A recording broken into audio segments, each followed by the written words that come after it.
Hey guys, what is up and welcome to a new Tesla update video. So today, as per usual, let's go over Tesla, let's go over the market, let's talk about what is happening with Tesla today, what we can expect moving forward and all that good stuff. So if you enjoy the video, don't forget to hit that like button. This is not financial advice. I am not a financial advisor.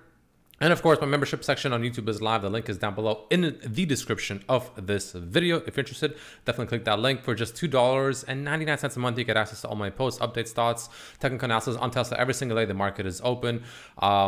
Yeah, every single day on Tesla. So if you're interested, the link is down below. Definitely check it out. We'd love to have you. But let's just jump right into it. Tesla closing the day actually up just over 1% compared to the market itself. A respectable, not a crazy, but a respectable outperformance, with the market being ever so slightly down, about, we'll say, 1/4%. Closing out $172.65 per share and up ever so slightly after market, which honestly to me is irrelevant. So let's talk about, there's many things to talk about today, right? The first thing I want to mention very quickly that's also really important is the fact that it is a short week, right? We have no market. The market is closed on Friday for, I think in America it's Easter, I believe, right? Or Good Friday, I don't know. Anyway, the market is closed. So keep that in mind. It is a shorter week. That's number one. So if you're an option seller, especially if you sold last Friday, that's not bad, which is what I usually like to do. That's a pretty good thing because, you know, there's less to the week. There's less time for, you know, the price to get to the strike price, essentially. Anyway, whatever. It's a shorter week, right? So that's important. But more importantly, maybe even for Tesla specifically, is I believe next week, like, I think next week, Tuesday maybe, or something like that, like early next week, we should be getting Q1 delivery numbers. And that's going to be interesting because those are very much up in the air as to, well, just what the hell is going to happen with those numbers, right? It's a lot of pretty negative sentiment around Tesla and the delivery numbers and what it can mean for Tesla. And that's what I think is going to really decide if we go back down to the 150s or if we finally break out and Tesla finally begins a run. I think that should be the deciding factor. And I personally believe right now, I'm just going to go ahead and say that this week is going to be a pretty much nothing burger week. I don't think there's going to be anything happening this week at all. I think for the most part, we're going to be range bound between like 170 to like 175, something like that is my current guess at least. Anyway, but jumping into it, so there's a few things to talk about. So let's talk about it very quickly on the 1 hour chart. I started looking less on the 1 hour charts. I'm starting to transition more to like the 4 hour and the daily chart in terms of my trading. It's just better. Honestly, I hate sitting here having to stare at the charts every single day, all the day, nonstop. It's just bad. So I'm trying to transition to longer time frame trades. But nonetheless, I'll take a quick look in the 1 hour chart, mainly because I want to point out that there is a potential for an inverted head and shoulders here, right? You know, or sorry, not inverted, sorry, a regular bearish head and shoulders pattern where, you know, we had a massive little rally all the way up here. And then, you know, we are setting up a potential head and shoulders pattern. Now, the way you want to look at this is two ways, really. It's pretty simple, right? In order for the bulls to invalidate this bearish head and shoulders pattern, they would need for Tesla at some point, in my opinion, to pretty much break above 175 at least. Like above a 175 at least should invalidate this bearish head and shoulders patterns.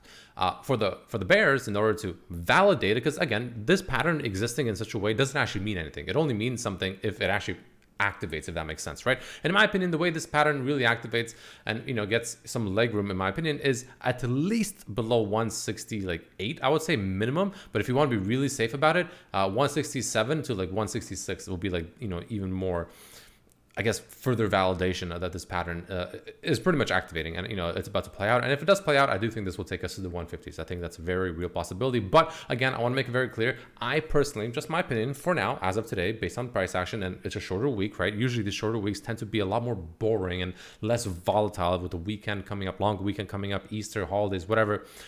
Take that into account. But I personally do believe that Tesla will not do a whole lot this week. And I do think that this pattern will most likely activate or deactivate if we actually rally probably early next week once we get the delivery numbers. That's my current assumption, of course, but we'll see. We'll take it day by day. Now, it's asking me that. I'm going to go ahead and delete this right now because I kept this. Oh man, let me go ahead and back to the 1 hour chart quickly. Let me go ahead and delete this very quickly just so it doesn't look. Just looks very ugly and messy. I don't like it. Anyway, go back to the daily chart, which also looks very ugly and messy, right? Pretty simple stuff here to talk about as well. I want to also, I've been backtesting some, you know, strategies over the weekend. I'll share them with you here once I, you know, get to it. But the most important thing to talk about here is the fact that, well, you know, we're still coming back right into this, what was an area of supply or demand, right? As you came into it, resistance, demand, whatever, right? Now we broke down below it, and now we're coming back into it, and now it's turned from an area of demand or, you know, support to now resistance or supply. So that's concerning, right? And, you know, we did the exact same thing today. We rallied on what I assume was the news of Nancy Pelosi having like 3% of Tesla in her portfolio. You know, we rallied right back into that, you know, supply, that resistance, and we got smacked back down, right? So, you know, that's important to understand. We're having a lot of issues with that, right? That is going to be, you know, one of the main things that you want to look for to break. Now, the good news is the fact that the daily MACD has ever so slightly flipped the bullish, and it's so far flipping more and more bullish. That's a pretty good sign. Like, that's honestly not a bad sign. That is what the bulls want to be seeing, right? That's a good step in the right direction. But the RSI is still unfortunately crossed below 50. A little bit of weakness, still no real true momentum there. Stochastic is looking pretty okay, honestly. But, you know, I would personally just look at the levels like this, right? Simply, if we can hold and break and hold above 175, slightly higher, even better, that's a good sign. And I think Tesla will be finally ready to most likely, you know, flip and look potentially bullish here and ready to potentially go for a run. Again, it might take into next week once we get the delivery numbers. That is a very real possibility. That's the way I'll be looking at it and kind of eyeballing. Now, let's talk about what I personally have seen when it comes to this potential strategy. So I want to remove all the drawings. I'm going to look at just these two lines right here, right? You might be wondering, what are these two lines? Well, on the left, you can see they're right here. It's essentially the green one is the 5 exponential moving average. The red one is the 13 exponential moving average. Why do I have these two? Well, there's a strategy where you essentially see trend and bullish or bearish momentum based on which one is where. So if the green is below the red, bearish momentum. If the green is above the red, bullish momentum. There was a bit of a false signal here, right? You know, when we did this bear flag, but almost every indicator I've been backtesting pretty much gave a false signal over here because, yeah, it was just a bear flag. That's where you have to take, you know, a bit more into account, right? It's not always just, yeah, look at this and that's it. Sometimes you want to take obviously more things into account, which in this case was, of course, realizing this was a bear flag. But you can see it's pretty darn good at it, right? It's pretty good at it. I don't recommend using this on, you know, small caps, or I'd say at the very least use this on like mid caps, if not large caps, right? Because they don't move as crazy up and down, right? Like small caps do, right? So it's a bit less reliable in my opinion. But you can see, right? For instance, you know, it crossed to the bearish side pretty much all the way up here. We'll say close to around this, you know, 250s, 240s ish level, and it hasn't crossed back since. Ever since pretty much this flip that we had right here, which was that bear flag that we were setting up, then it crossed and it still hasn't crossed, you know, bullish once again. So in my opinion, one way to look at Tesla is simply just to see whether or not the momentum is finally back and the bullish momentum is, you know, reigniting, if that makes sense. It's simply you wait for the green to cross the red, as kind of simple as that sounds, but sometimes the most simple strategies are really the most effective, right? And this is one of them. So once this crosses the red, I'll be more convinced that, you know what, maybe the bullish momentum is finally here. But until then, you know, there's still some time to be had, right? There's still some more, you know, movement and, you know, price action left to be had before this green decides to finally cross the red. That's number one. The next thing I like to look at is, of course, going to be the bands, the regression bands, right? I've talked about this before, but, you know, usually when it starts entering, you know, the bottom parts of the band, right, the yellow lines and especially closer to the red lines, it's starting to approach very oversold territories, and usually it reverts relatively close back to the mean, which is the white line, right? And Tesla obviously did that way back here. It pretty much did that on Friday as well. It got to the first yellow line, and so far bounced back and pretty darn close to the mean, which is the white line. So that's another level I'll be personally eyeballing right now. I use this mainly to sell options against, but it's still something to note that, you know, technically this middle line, the white line, is also, it's not the 20-day moving average, but it's close enough. It's almost identical to the 20-day moving average. Well, you know, being below this is also kind of bearish right now, right? Tesla would also ideally want to be above this white line. That would be another positive step. And obviously the final step would be even, of course, going above the 21 EMA, which happens to roughly coincide right now with this white kind of median line as well, which at the moment is sitting at almost $180 per share, we'll say. So that will be like that final step that will be pretty crucial to break out and hold above to really ignite this momentum back, right?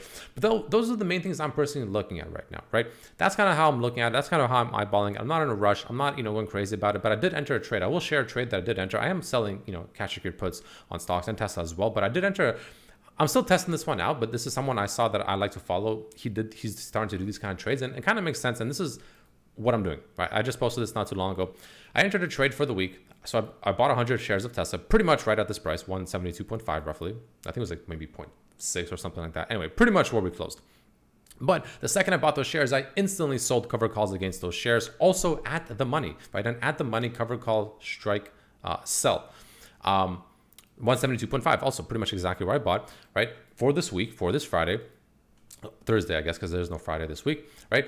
And you get paid, I think it was worth about 3.10, right? So essentially you get paid just over $300 premium Why did I do that? Well, the main reason I'm doing that is because, like I said in the beginning of the video, I personally don't expect Tesla to do a whole lot this week. I expect it to be fairly range bound, mainly because it's a shorter week and also because deliveries are next week. So the main anticipation will be for early next week, where the real movement, in my opinion, should in theory happen, whether it's breaking back down all the way to 150s and finally reaching my true price target, or not price target, buy target, if you will, where I'm, very excited to potentially buy shares there, or, it finally reignites the bullish momentum and, it's ready to finally get a rally, right? But again, I don't expect it to do a whole lot this week. So essentially what I'm saying is I bought at 172.5. I got paid just over $3 per share, of times 100, right? So we'll say just over $300. But essentially what that means is the fact that I personally expect Tesla to be range bound anywhere between pretty much 175.5 and about 169.5. That's the range. I expect Tesla to pretty much just bounce around and do a whole lot of nothing this week, right? And that's kind of what I'm playing at. Now, to make that even more of a potential case of what actually may happen, if I go to Chatter Flow over here, link down below if you're interested to use the software for yourself with the discounts. If I go to the filters and I open up the bid section, right? The bid essentially implies that more often than not, these are most likely going to be sold options, right? In this case, we have some, you can see blue kind of, lines over here, blue situations, right? Blue, whatever, you get the point. Anyway, the reason I'm bringing this up is because, well, there's some whales coming in here, right? 1 million, 5.7 million, and pretty much 2 million. But the ones I really want to bring your attention to is the 2 million here and the 1 million up here. Why? Because first of all, they're weekly. They're for this Thursday, right? Because again, no Friday, market's closed. But they're 170 strikes, sells. They're sells, right? So essentially they're selling cash secured puts at the 170 strike for this Thursday. Pretty much, to me at least, telling me the fact that they pretty much think that Tesla is not really going to go much lower than 170, and if it does, hardly any lower. But they're pretty much expecting Tesla to more or less be also range bound and not really go below 170. So that's kind of what they're doing. I did follow this a little bit as well. I did sell an actual just straight up cash secured put as well, and I have another one even lower all for this week. Also because I personally don't think Tesla is going to be doing anything this week, and I think it's just going to be a theta decay type week. Again, with delivery numbers next week, and of course it being a shorter week, with also of course it being a holiday coming up. So usually the market tends to be a little more so until probably the last day. If anything, the volatility might be on Thursday, but we'll see. Of course, no one knows for sure. But anyway, that's kind of what I'm seeing here as well. So whales are essentially saying that Tesla's not going to go much lower than 170 this week, but there's also 150 sell for next month on 26th. So essentially a month out, 150 sell, also thinking that Tesla's not going to go much lower than 150. So to me, it almost feels like they're saying that it might actually drop a bit more, but they don't think it'll drop that much more, and especially not below 150, which I might actually agree. I don't think Tesla will go below 150, even if the delivery Q1 numbers are kind of atrocious, which I expect them to be. I don't think Tesla will go much lower than 150, and if it does, 140 should be, in my opinion, the bottom. But that's kind of what I'm seeing right now, and that's what I'm thinking, and that's kind of the options market is saying as well. So let me know what you think down below, ladies and gentlemen. If you enjoyed this video, don't forget to hit that like button. Thank you all so much for watching, and as usual, I'll see you tomorrow. Peace.